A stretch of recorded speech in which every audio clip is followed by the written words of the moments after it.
In the summer of 2014, this church graveyard in East London became the dumping ground for the victims of gay, date-rape serial killer Stephen Port. His murder and rape spree lasted over a year before he was finally brought to justice. Why are you searching for boy drugged rape? It's general porn. That's not general porn, Stephen, is it? This is the story of how police repeatedly let the killer slip through their fingers. Stephen Port took Jack's life, but they let that happen. As far as we're concerned, they're just as guilty as him, and we have to live with that for the rest of our lives.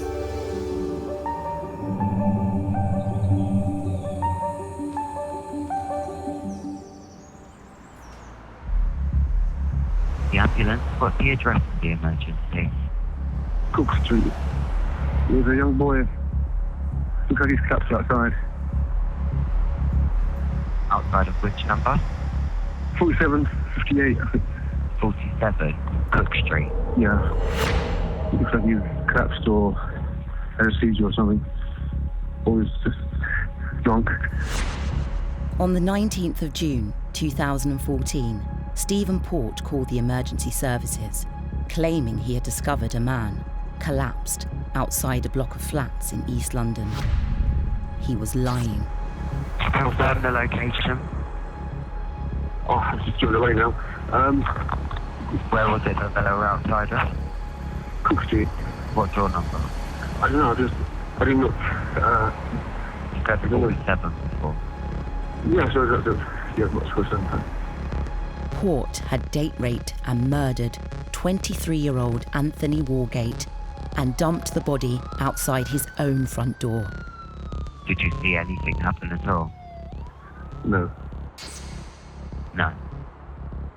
You just think they possibly had a seizure, he was lying there on the floor? Yes. Do you know if he was breathing? No, I don't know.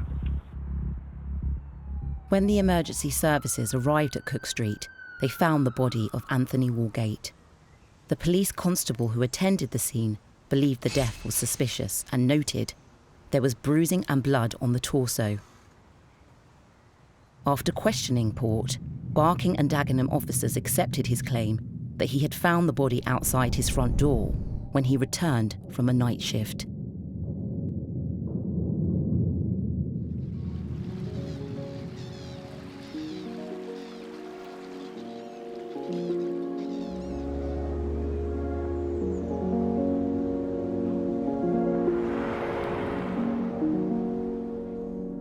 I had this book made to put some special photos in of Anthony.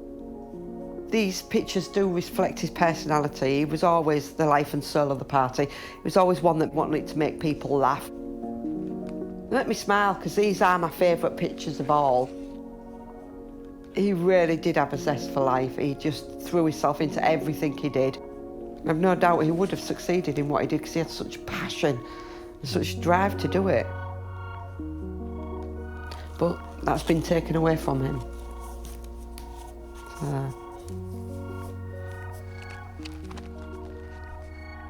When I first received the news about Anthony, I was on holiday in Turkey at the time, but my phone was turned off.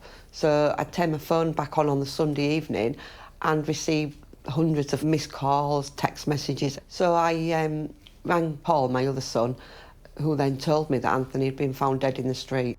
I just literally went into shock there and then. I don't even remember the flight home or anything about it. It was awful. And I rang Barking and Dagenham police. And the first initial contact was, Anthony had been found dead in the street. So I said, well, was he shot? Was he stabbed? You know, had he been beaten up? We don't know. And at that moment, they weren't treating it as suspicious. So I said, well, it is suspicious. I said, you found him dead in the street. He hasn't been beaten up, he hasn't been stabbed, he hasn't been shot, anything. Something's not right. Where's his phone? Why don't you track his phone? No, it's too expensive. We refused to ever investigate it from the very beginning. Right. Just what's left of Anthony's property. His whole life. I've been waiting 2.5 years for all this stuff to come back. Police took it from his room after he died and put it into storage. Because they've been stored so long, all the clothes are mouldy. So I'm trying to salvage what I can. This is the saddest thing, being broken. Anthony loved it. It's quite sad looking at that. Not a lot for somebody's life, is it? This is a lot of his designs, his bits of fabric that he was working with. Anthony was studying fashion and design at Middlesex University. All he ever wanted to do was be a famous fashion designer, for everybody to know his name. That's all he ever wanted. He wanted to be a... I can't say me now.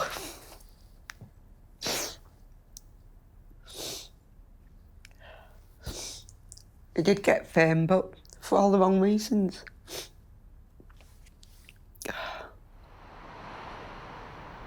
A week after Anthony's death, police received dramatic new evidence. One of his friends revealed that Anthony had hooked up with Stephen Port via a male escort website called Sleepy Boy, a couple of days before his body was found. Port was then arrested on suspicion of perverting the course of justice for lying to police about not knowing Anthony.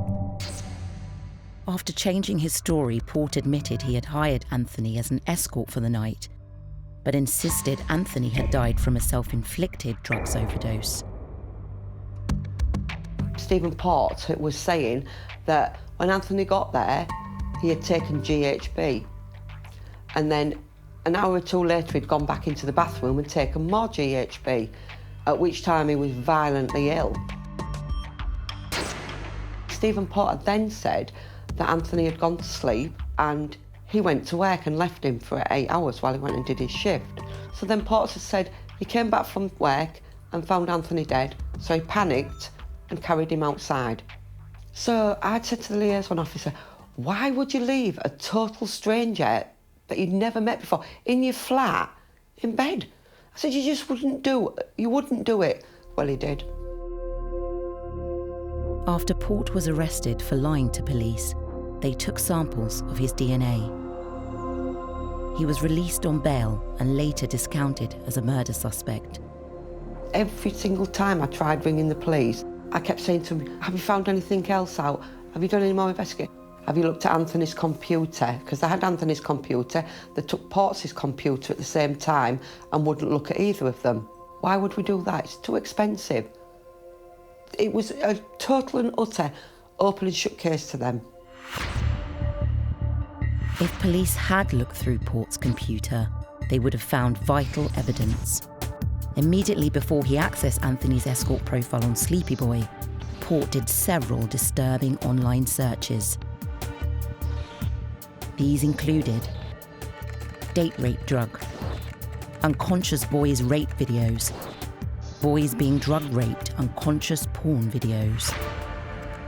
In the early hours of the next day, Port messaged Anthony to arrange a meetup. Hiya, are you free to come to Barking Tuesday night for an overnight? Please send some pics. It makes me feel absolutely furious that they would never entertain the idea that Stephen Potts had anything to do with his death.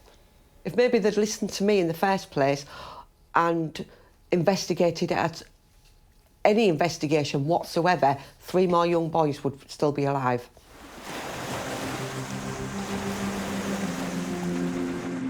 Stephen Port was born in 1975 in Southend. Then his family moved to Dagenham in East London. Bullied at school, he was a loner who went on to become a chef.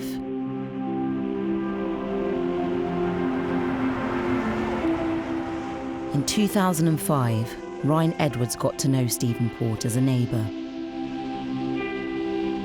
So I used to live there where the blue chairs are on the first floor, so diagonally opposite to Stephen's flat here. So I had a good view actually there of wherever he was out with normally young men on the ground floor. Stephen's appetite for men was extremely high. It was almost like an insatiable thirst because it was literally one after another, after another, after another. Port was regularly meeting young men through gay dating and escort sites. He had multiple profiles and used a variety of fake names.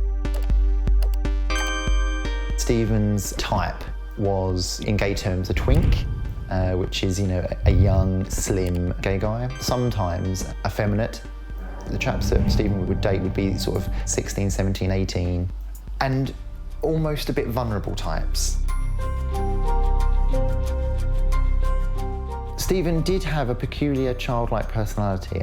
There was one time when it was coming up to one of my parties and I found an old, disused toy truck. I gave him the toy truck as a present, and so it was a bizarre sight. There was a party happening. Stephen was sat on the floor cross-legged and pushing the toy truck up and down the floor, again, like a world of his own, just like a child would play with a toy. It was very, very bizarre to see. Ryan detected a darker side to his neighbour when he dropped into Port's flat one afternoon for coffee, a little unexpectedly. Stephen took ages to get to the door, and he sort of shuffled up and opened the door, and he looked absolutely dreadful. Like he hadn't slept a wink, his eyes were red raw, and he was almost slurring his speech. As I sat down, I was completely shocked because on the coffee table was a massive clear plastic container that actually filled the whole circumference of the coffee table, and it was full of vials of clear liquid and sachets of white powder. I was completely taken aback. There were dozens and dozens of clear bags of white powder and again dozens of these vials of clear liquid. It really disturbed me because it was obviously a huge amount of drugs, far beyond personal use for someone. So, what on earth was he doing with them? When Ryan met some of Port's boyfriends, they revealed a violent and abusive character. On this one occasion, I asked what happened, and he said Stephen had pushed me into a TV and I'd cut my head. There was another time where one of the boyfriends said that Stephen had actually been violent to him. I did see a trend towards the later years. The issues the boyfriends were describing to me seemed more sinister. In the summer of 2014, just 2 months after killing his first victim, Port struck again.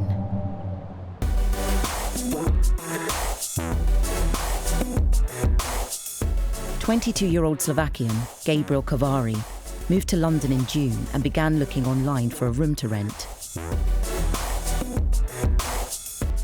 I met Gabriel online. He had a profile on a kind of gay social networking dating site, and because I had this spare room, I agreed to meet him. He was Slovakian. He was very smart, but very sweet-natured. After 6 weeks in John's spare room, Gabriel announced he was leaving. I didn't kind of pry into what he was doing and who he was going to meet. I know he went and met one guy via, a dating app. I regret not having asked more questions about where he was going, who he was going to stay with.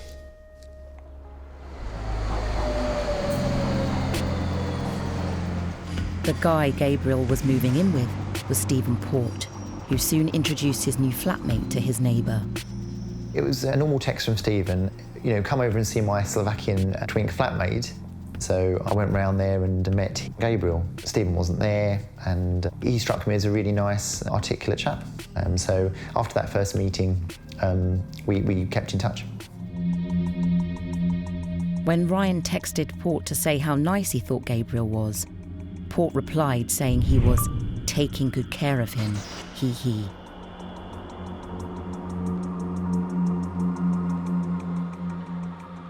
Within days, Ryan noticed Gabriel's sudden disappearance. Suddenly, the communication stopped. And I thought that was odd. And so I picked it up with Stephen, actually, via text message. Oh, have you heard from Gabriel?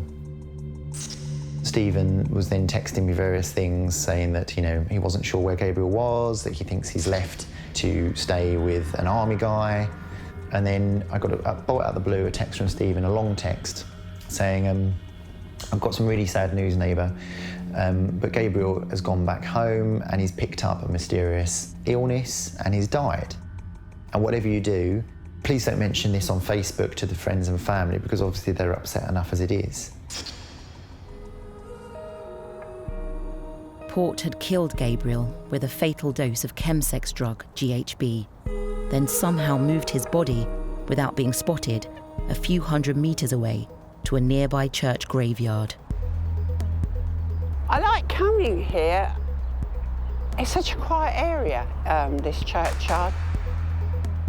I've walked the dogs through the gate, and as I've come through here, I've looked up and I could see what I thought was someone asleep, leaning up against the wall. He was wearing dark glasses, but they weren't on his face properly. I went up to him and touched a bit of bare skin. Skin I felt was cold. He was almost semi-clothed in the sense his clothes were up here, up toward his chest area. It did look highly suspicious. He couldn't have clothed himself in that way. He must have been placed there. I just thought the whole scenario didn't look right. The police suspected that Gabriel had died from a self-inflicted drugs overdose, and the death was not treated as suspicious.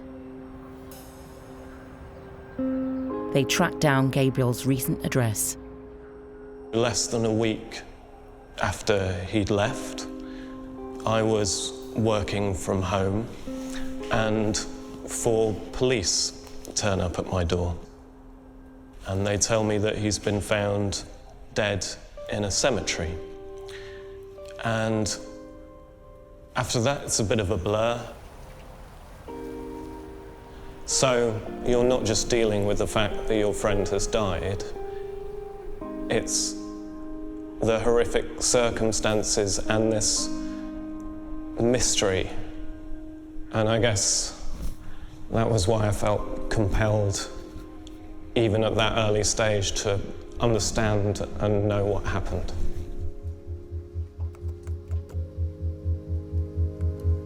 Many questions remained unanswered about his friend's death, so John decided to do a little investigating of his own.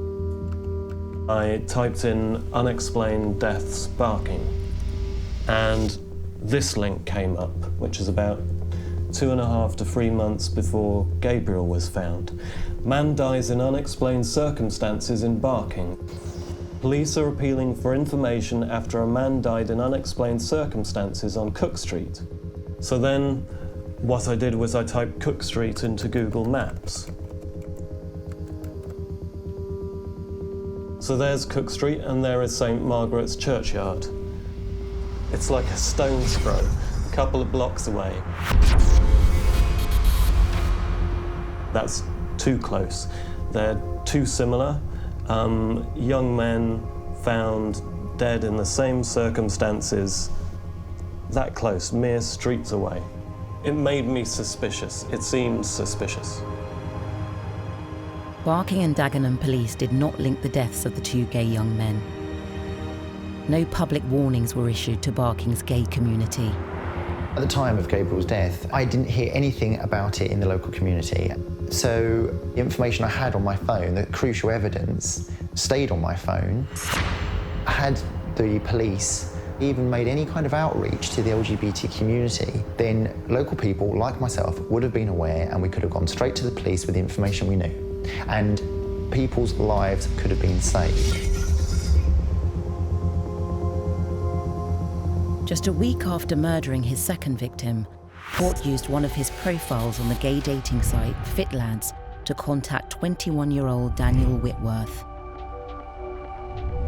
On the 3rd of September 2014, Port suggested they meet for a drink before dinner at his flat. Just so you can get to know me a bit, so you know I'm not some psycho. 3 weeks later, I've come in through this gate and I've seen what looked like another young man lying in exactly the same spot virtually. And I thought, no, I don't believe this. I thought, please, God, don't let this be another body. I thought, I don't believe it, it can't be. This body was placed in exactly the same position as the previous one. Again, I was thinking, what made him sort of want to sit in the same, you know, L-shape position? This was very suspicious to my way of thinking. Well, anybody would have thought it was suspicious. Barking and Dagenham police, I don't really think they know what they're doing, quite honestly. They're nothing better than Keystone cops. After drugging, raping and murdering Daniel Whitworth, Port had planted a fake suicide note on his body. It suggested that Daniel had been in a relationship with Gabriel Cavari, the previous young man to die, and that they had been using GHB when Gabriel accidentally overdosed and died. Now Daniel was taking his own life out of remorse.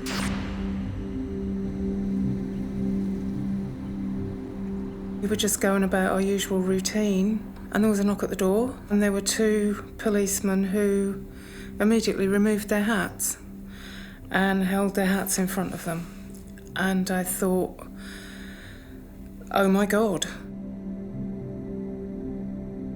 They said they were sorry to inform us that somebody who matched Daniel's description was found in Barking, and they were very sorry, but it looked like he'd taken his own life.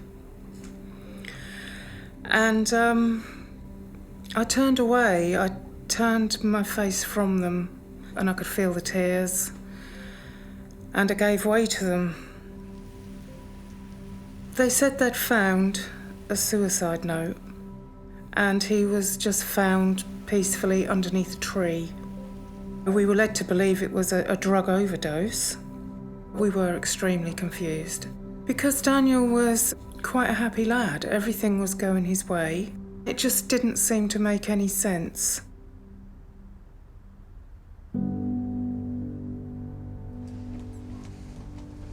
I've used this box since the death of Daniel, basically to keep everything in, photographs and things. He did have his whole life ahead of him. Adam raised Daniel by himself. He was his only child, yeah. He was the apple of his eye. I mean, I'm Daniel's stepmother and I love him dearly, but I can't begin to imagine.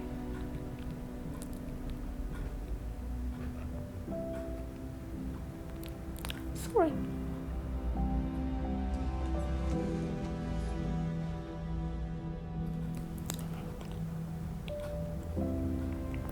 There are no words.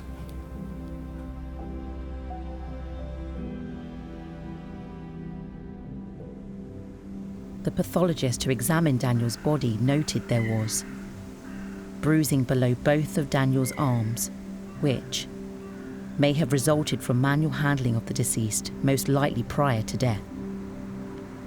Police did not treat the death as suspicious and focused on Daniel's apparent suicide note. Mandy says the police asked them to verify it was Daniel's handwriting. Police sent us the bottom half, not even the bottom half, but the goodbye part of the suicide note via email. And we couldn't be sure because we hadn't seen his handwriting on a regular basis.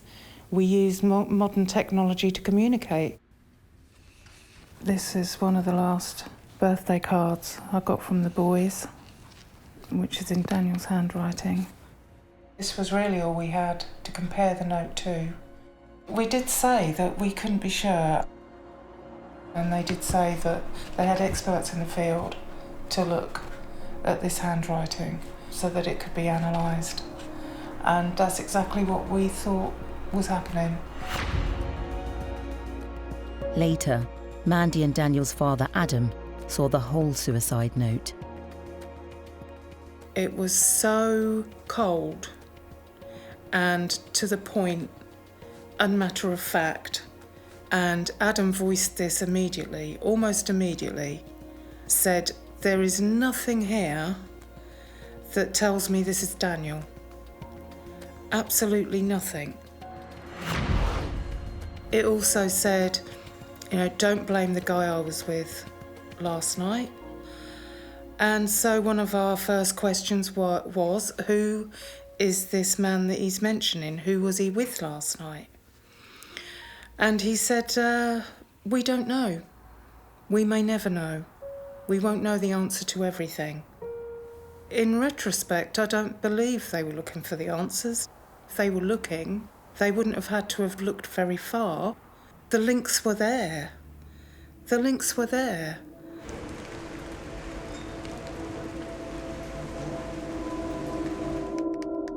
Gabriel's friend, John Pape, grew even more suspicious when he heard about the third death of a young man in the area.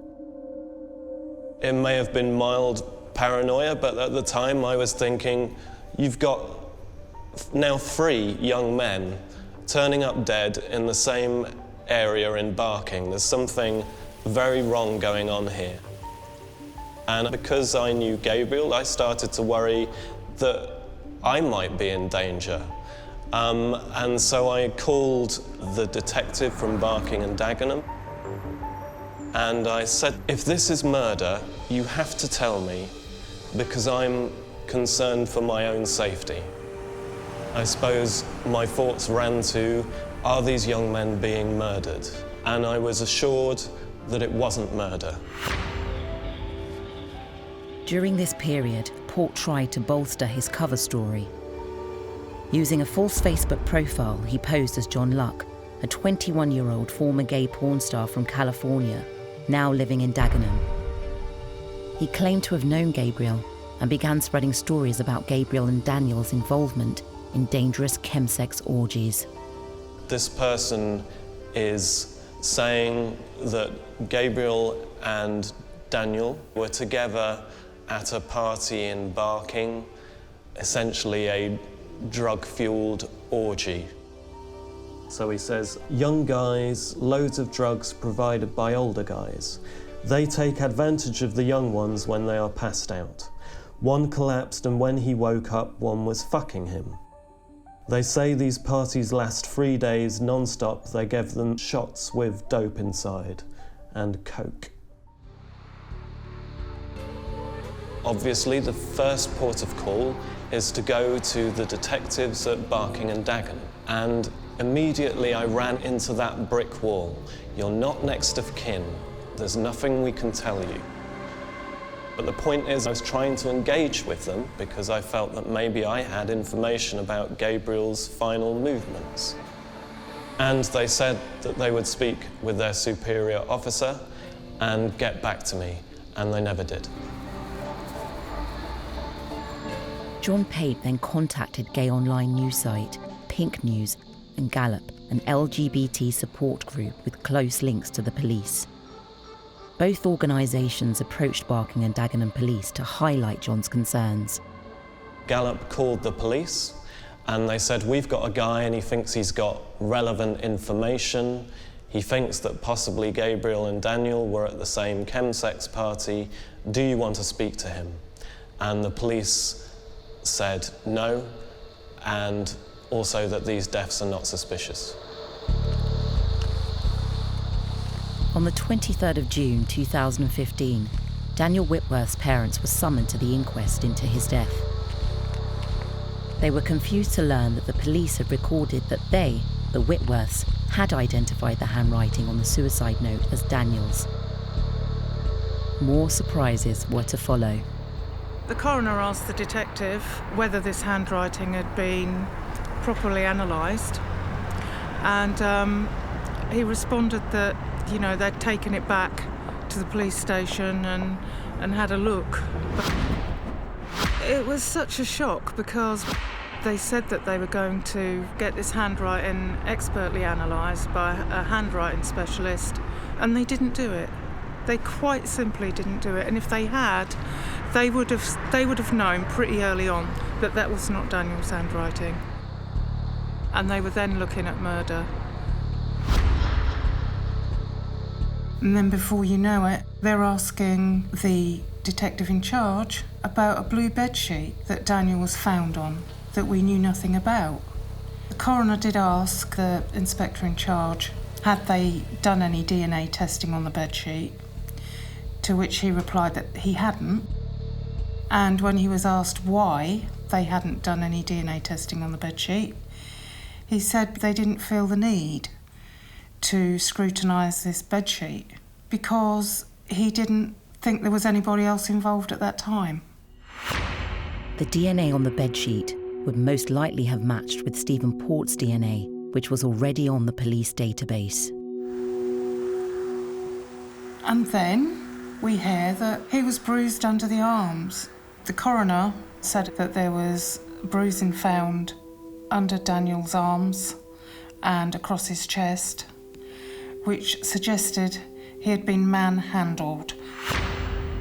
And so there we had it. We had our third party involvement. There was no way this was a suicide. He was taken there. He was taken there. The coroner recorded an open verdict, concluding that third-party involvement could not be ruled out. At the end, we came out, or I specifically said to the liaison, we've been given an open verdict. Can we now reopen this? Can we carry on with investigations? Because there's a lot that we've heard in there today. And they actually said, no, that's it. It's an open verdict. And that doesn't mean that we can carry on with it. That is the conclusion of Daniel's death. That's your lot. Live with it, was the attitude. I just think that we were hurried along to get a line drawn under this. And it's left another family besides ours, and Gabriel's family, and Anthony's family, in this awful, awful position. That's a huge mistake. In early 2015, Stephen Port was convicted of perverting the course of justice during the investigation into Anthony Walgate's death. He was sentenced to 4 months in prison, but was released 2 months early on licence. On the 13th of September, on gay dating app Grindr, he exchanged messages with 25-year-old Jack Taylor. Jack was lovely. He was a beautiful person. He was funny, very considerate. He was like a big brother to me and Jen. Even though he was our younger brother, he looked out for us. I just remember his smile, his laugh, and just the way he was in general. Happy, caring. There will always be a hole, now that he's gone. Always. Jack went out on the Saturday evening to visit friends. Had a few drinks with people that he would normally have had a drink with. He didn't come home Sunday night. We then started to think there was something a little bit odd. And then come Monday, and as I come out of college, Mum had rung me. And then, whilst I'm on the phone to her, the police had pulled up outside. And they came in and asked Mum and Dad if they was Jack's mum and dad. So they've obviously said yes, and they said, your son's dead. It was as simple as that. Jack's dead. And obviously I heard the scream from Mum, and I just slid down my fridge onto my floor and just sat there crying. It was like he was living in a nightmare at that point, waiting for somebody to say it wasn't true. Police told the family Jack was found in a park next to a churchyard in Barking, having died of a drugs overdose. They'd said that there was a syringe found in Jack's pocket and a powder in his wallet. They said that the coroner had also found a needle mark in Jack's arm. Well, straight away, our immediate thoughts were Jack wouldn't have done drugs. He was anti-drugs. So something wasn't right. Nearly 2 weeks after Jack's death, his sisters say they contacted Barking and Dagenham police for an update on their investigation. Me and my sister were just blown away to find out that nothing had been done for 11 days. No investigation. It was just a case of Jack had just gone and sat there, done an overdose, and that was that. Unhappy with the police's investigation, Donna and Jen began their own detective work. I'll just put these ones here. These are about Jack and his needle mark and arm and... Jack's last steps on Friday and Saturday night. Me and my sister Jen, we sat up till 4, 5 every morning after Jack died. And what we'd do is we'd get pieces of paper and put things around the outside like a jigsaw puzzle to see what bit fitted with what. We did a lot of research on the internet and we come across, obviously, the other boys that had been found in Barking. This one is when we found Gabriel and Daniel online. So that was the third boy that passed away. It did all look suspicious to us. The 3 young boys, all in their 20s, all found around the same area. They all had GHB. It really did seem suspicious to us. Me and my sisters questioned the police a few times about these other boys and Jack. And we'd said about, could there be a connection? They'd said no.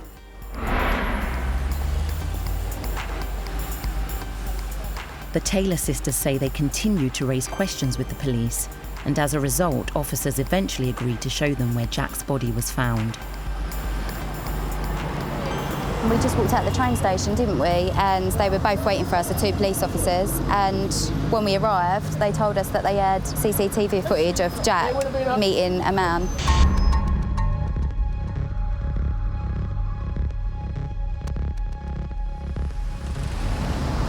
We're really shocked because obviously this is 14 days after Jack's died, so we wasn't aware that there was any CCTV. The man in the CCTV footage was Stephen Port, captured here on his way to meet Jack Taylor. We was expecting them to say, right, we know who this man is, we've already asked him, questions regarding when he met Jack, where did they go? And when they said no, we was really shocked. It was shocking just how much they wasn't bothered about who that man was. Jack meets a man at Barking Station and then they've got footage of him walking through a particular route. According to his sisters, police claimed that Jack and this man then parted company. The police had said that they'd got Jack with this man walking through this area together up until this point. And then they said that they lose the man and then Jack's alone. And then they'd said that Jack goes straight ahead on his own. Towards the green, where Jack was found dead, which to us just didn't feel right, did it? Didn't sit right.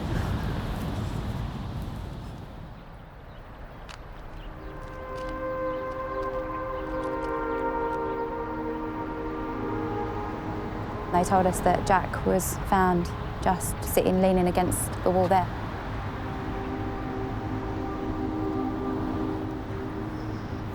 It's just around about here, wasn't it? It's awful to think that this is where he was. The fact how dirty it is, look how dirty it is, he just wouldn't have said, would he? We just knew something was wrong.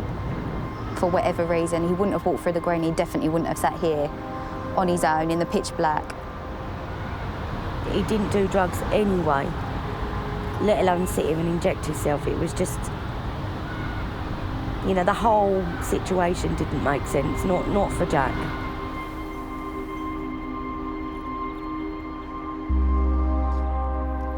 Convinced the police were wrong about their brother walking alone into the park, Donna and Jen returned to the last known point where CCTV had captured Jack with the man. We said again and again and again, could he have gone left? And they'd said no. No, definitely not. Shortly after, a sergeant came on the scene and we explained everything to him. The sergeant said he would go and have a look. He got back to us and he said that we were right. Jack Tant left, that wasn't Jack, that walked into that green area. There was never any footage of Jack on his own. He was always with this man. Jack's sisters wanted the police to release an image of the man to the public to try and get an identification.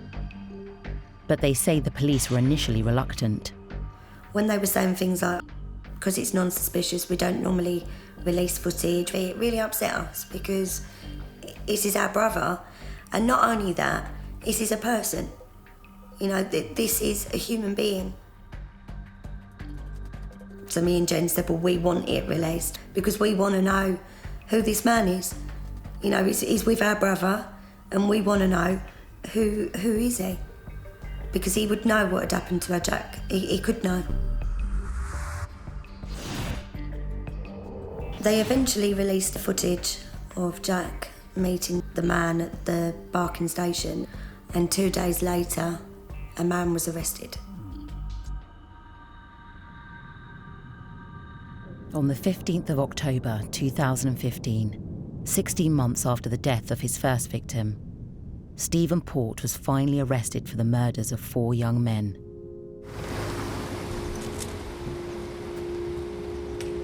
The Met Police moved the case from Barking and Dagenham to a specialist homicide unit.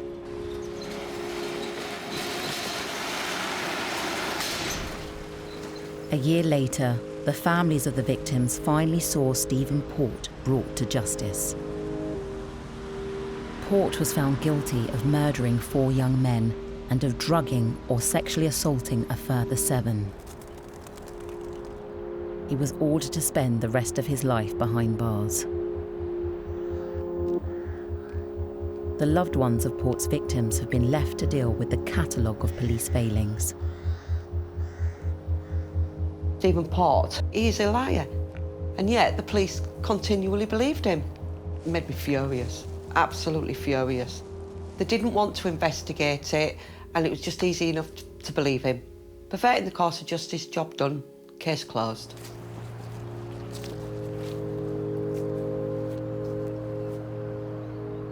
I truly do believe that the Barking and Dagenham police that investigated Anthony's death and the others are homophobic. And I genuinely believe Anthony'd have been a girl, left outside like trash, that they would have put more effort into it. A lot more effort into it. But as they were all young, gay boys, they didn't. They did nothing.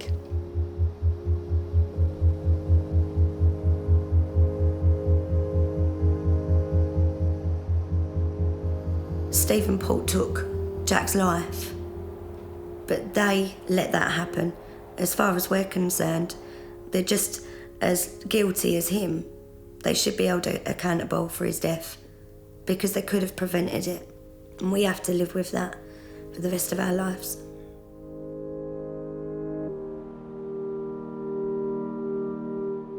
I don't think they cared at all. They couldn't have. For 15 months, we believed Daniel had taken his own life. We were going to suicide organisations for help.